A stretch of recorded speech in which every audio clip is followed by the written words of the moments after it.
Vamos ouvir o que diz nesse momento, em coletiva, o presidente Luiz Inácio Lula da Silva. Gente, eu estou achando que tem que ter uma hora que tem que parar. A última pergunta, presidente. Tudo na vida. Ali o Fábio, por favor, a gente encerra. É que tudo na vida tem hora de começar e hora de parar. Presidente, boa noite. Fábio Murakawa, sou repórter do Valor Econômico. É mais perto para falar, meu filho. Vamos lá.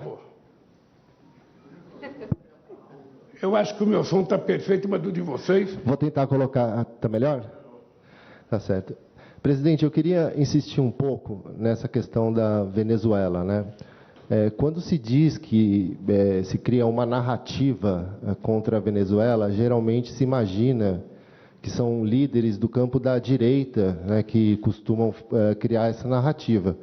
E, de fato, hoje o presidente do Uruguai, por exemplo, disse que o senhor tapa o sol com a peneira quando diz que não há, que existe esse tipo de narrativa contra a Venezuela.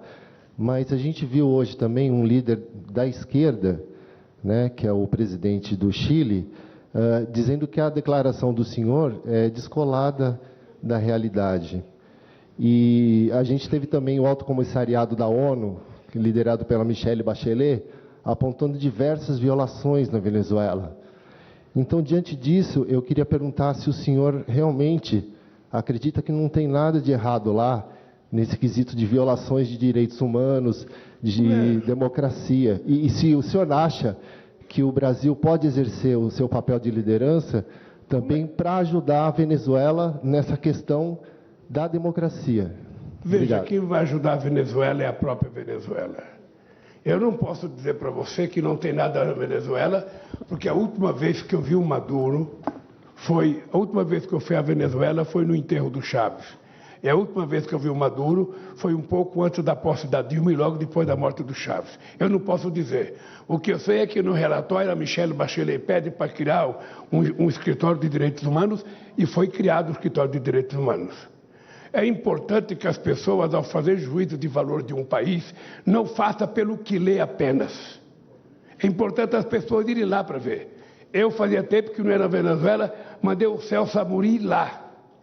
Conversar com empresários, conversar com jornalistas, conversar com a oposição, como ele conversou, para voltar e me dar uma imagem de como é que está a Venezuela.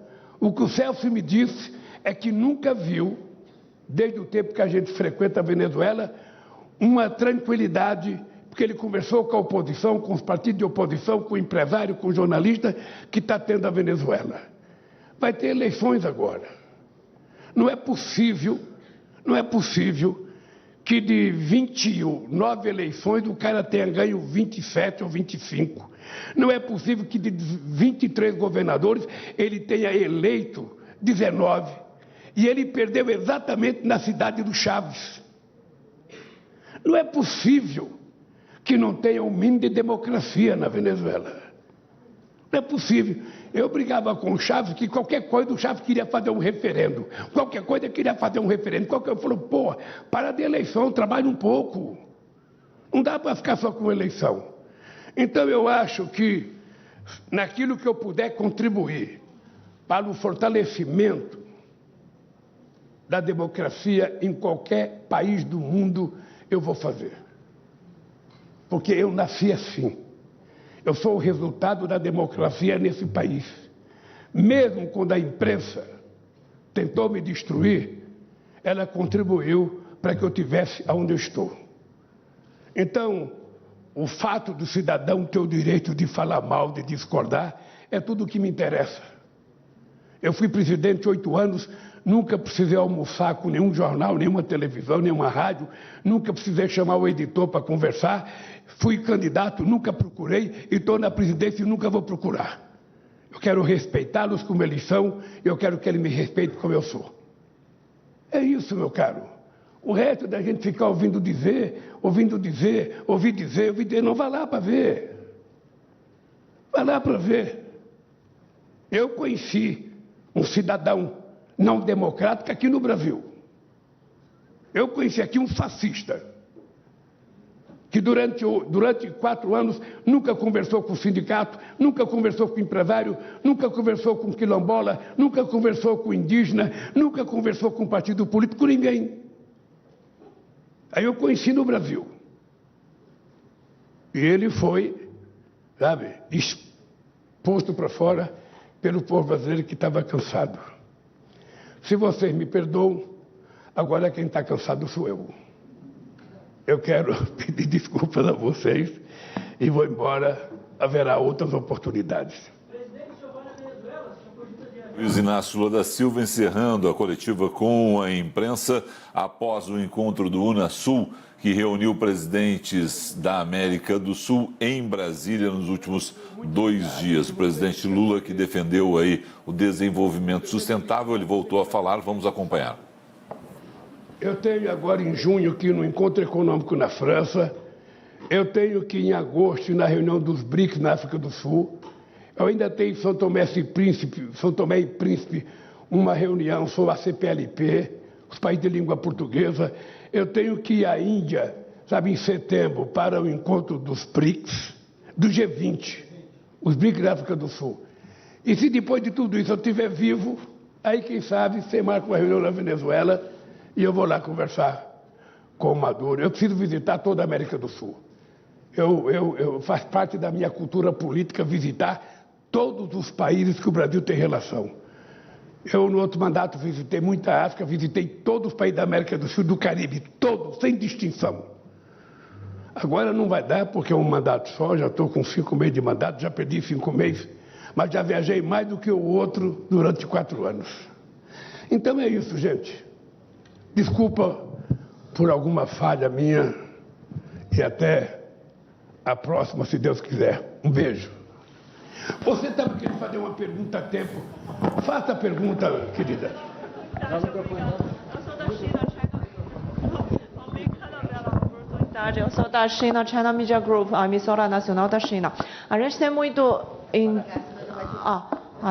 muito interesse em saber como você expressou na reunião que o Brasil quer criar uma moeda comum na região e como eu sei que você já expressou antes que o Brasil também quer criar uma moeda com os países dos BRICS. Porque você tem essa ideia, que isso significa que o Brasil quer depender menos da economia dos Estados Unidos, ou vamos dizer que o Brasil quer o fim da hegemonia da moeda dos Estados Unidos. Obrigada, presidente.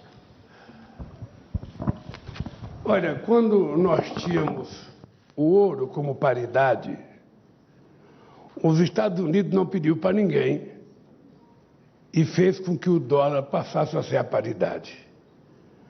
A União Europeia criou o euro. Por que os BRICS não podem criar uma moeda?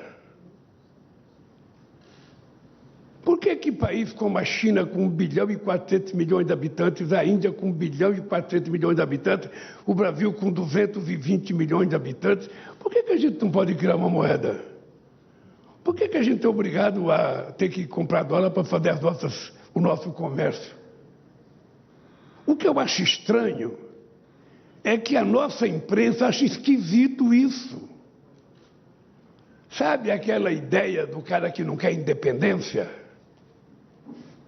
Tinha muita gente que não queria independência. Quando o Dom Pedro criou a independência, foi morto no Ipiranga, a independência só vai acontecer em julho de 2023 com os baianos, expulsando os portugueses. Então, ter moeda, a moeda faz parte da soberania de um país. Se a gente tiver a nossa moeda, junto com outros países, para a gente discutir a nossa relação comercial, é um bem. Não vai fazer mal para os Estados Unidos, porque continua com dólar, mas vai fazer bem para nós, porque nós vamos ter uma casa de moeda que vai produzir outra moeda e a gente não fica refém de uma moeda que só os Estados Unidos têm a máquina. Sabe? Então, é só isso. É simples assim. A gente está buscando um pouco de soberania comercial, soberania econômica. A gente está querendo ver se a gente vira dono do nosso nariz. É muito pouco. Para quem viveu 500 anos de colonialismo, é muito pouco. Obrigado, gente. Senhoras e senhores, está encerrada esta sessão.